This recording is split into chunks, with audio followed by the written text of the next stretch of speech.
नमस्कार, मी Vidyashree. Cook with Vidyashree चॅनलवर तुमचं मनापासून खूप खूप स्वागत आहे. आज आपण बनवणार आहोत कोकणातली लोकप्रिय अशी सोलकढी. सोलकढी ही पाचक व पित्तनाशक असते. कोकणामध्ये जेव्हा जेव्हा नॉनव्हेज बनवलं जातं, जसं की फिशचं जेवण तसंच चिकन हे जे बनवलं जातं, तेव्हा पाचक म्हणून ही सोलकढी बनवली जाते.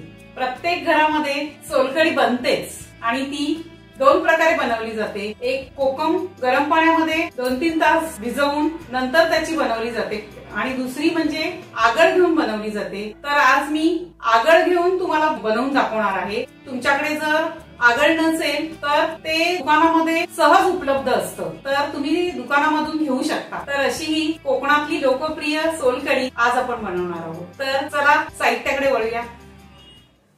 हा ओला नारळ आहे. याचा एक नारळाचा हा चव घेतलाय. तसेच अर्धी वाटी आगळ घेतलंय, एक मिरची, थोडा आल्याचा तुकडा, 2 लसूण, 1 टीस्पून जिरं घेतलंय. तसंच चव छान येण्यासाठी नारळ फोडला ते नारळाचं पाणी आहे. वर गार्निश साठी ही कोथिंबीर घेतलीये. प्रथम आपण हा चव मिक्सरला लावून घेऊया, म्हणजे ह्याचं दूध काढता येईल. चला तर हे मिक्सरचं भांड आहे, त्याच्यामध्ये हे नारळाचा चव टाकून घेऊया. हा एक नारळाचा चव आहे.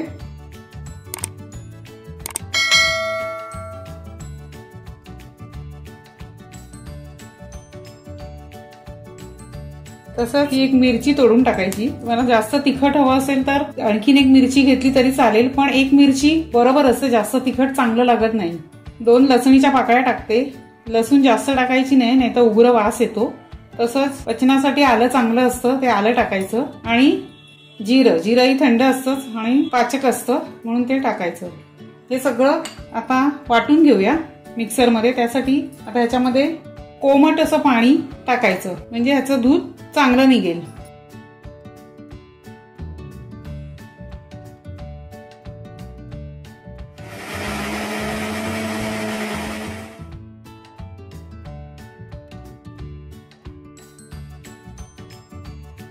असं कोलगेट एक बाउल घ्यायचं, त्याच्यावर ही गाळणी ठेवायची आणि एक स्वच्छ असं फडकं ठेवायचं. रुमाल घ्या नाहीतर कोणतं तरी स्वच्छ कापड घ्या, त्याच्यामध्ये हे ओतायचं आणि ह्याचं नारळाचं या सगळ्या मिश्रणाचं ज्यूस काढायचं.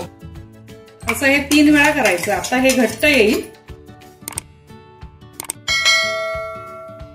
असं नारळाचं ज्यूस थोडंसं कोमट पाणी टाकल्यामुळे छान रिलीज होतंय, छान घट्ट पण निघतं.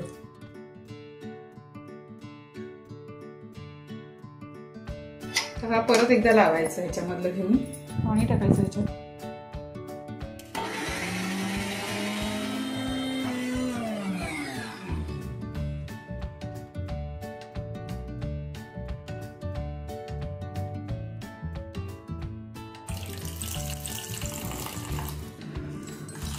संपूर्ण असा ज्यूस काढून घ्यायचा त्याचा.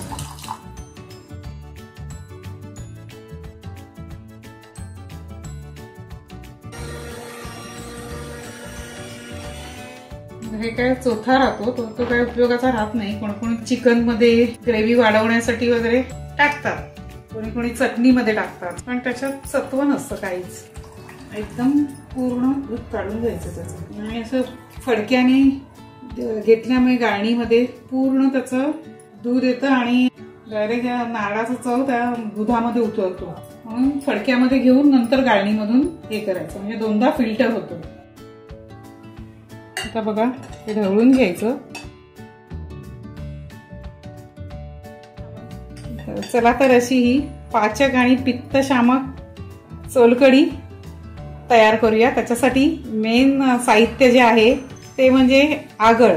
आता तुमच्याकडे जर आगळ नसेल तर 7-8 कोकम गरम पाण्यामध्ये 2-4 तास भिजत घालायची आणि नंतर ती मिक्सरला लावायची आणि गाळून असं लिक्विड बनवायचं आणि ते ह्याच्यामध्ये टाकायचं. आता किती हवं ते कोकमाच्या आंबटपणावर अवलंबून असतं, म्हणून पहिलं थोडं टाकायचं आणि चाखून बघायचं. त्याच्यानंतर थोडं आणखीन टाकायचं. एकदम असं ह्याला प्रमाण असं नसतं.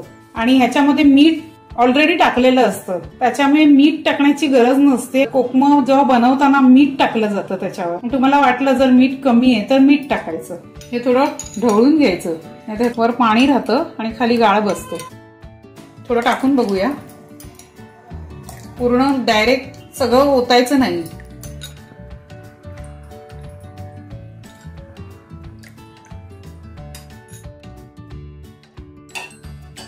आता लास्टला चव येण्यासाठी हे नारळाचं पाणी टाकूया, म्हणजे खूप छान लागेल.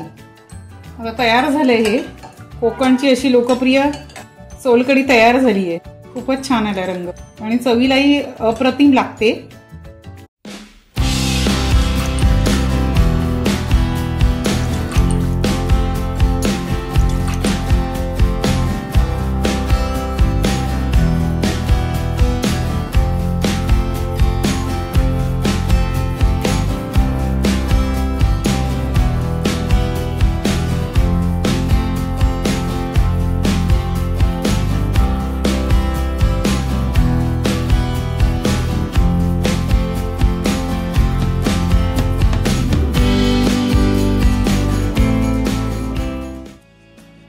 चमचमीत आणि स्वादिष्ट अशी सोलकढी तयार झाली आहे. मी सांगितलेली जी टिप्स आहे, नारळाचं पाणी त्याच्यामध्ये टाकायचं म्हणजे एक अनोखीच चव येते. तर तुम्ही ट्राय करा आणि बघा किती छान चव येईल. तर तुमची सोलकढी कशी झाली आहे हे कमेंट बॉक्स मध्ये तुम्ही सांगा. तसंच व्हिडिओ आवडला असेल तर लाईक करा आणि दुसरी कोणती रेसिपी जर तुम्हाला पाहिजे असेल तर तुम्ही कमेंट बॉक्स मध्ये सांगा. तर ती रेसिपी तुम्हाला दाखवण्याचा मी जरूर प्रयत्न करेन. आणि अशाच नवनवीन रेसिपी पाहण्यासाठी आपल्या कुक विथ विद्याश्री चॅनलला सबस्क्राईब करा. धन्यवाद.